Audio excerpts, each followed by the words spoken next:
চালের গুঁড়া আর এলাচ, চিনি, দুধ, গাজর, ঘি আর 1 চিমটি লবণ।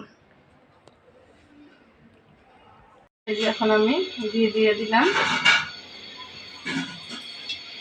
গাজরটা ভেজে নেব। এই জন্য এখন আমি গাজরগুলো দিয়ে ভেজে নেব।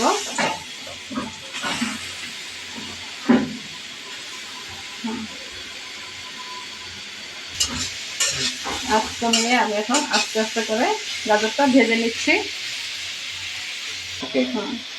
একদম আঁচ কমিয়ে আস্তে আস্তে আমি গাজরটাকে ভেজে নিচ্ছি। এখন সাথে 1 চিমটি লবণ দিয়ে দিলাম। লবণটা দিয়েই আমি গাজরটা ভেজে নেব।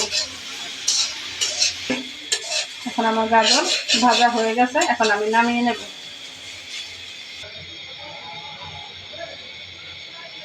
দুধ বলক চলে আসছে, এখন দিয়ে দিচ্ছি কটা এলাচ,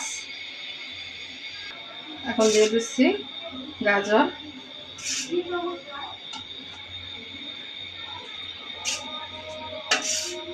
এখন এই যে বলক চলে আসছে, এখন নাড়তেছি গাজরটা সেদ্ধ হওয়া পর্যন্ত।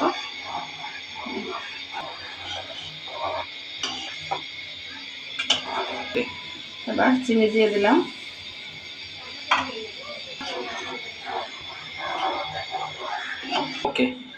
এখন কিশমিশ আর বাদাম দিয়ে দিলাম।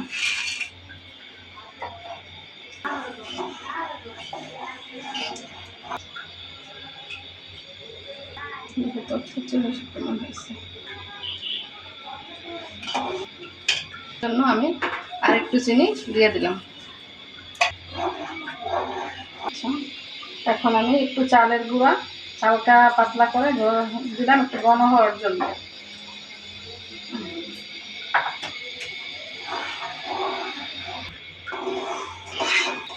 এই যে পায়েস ঘন হয়ে আসছে, ঠান্ডা হলে আরো একটু ঘন হবে।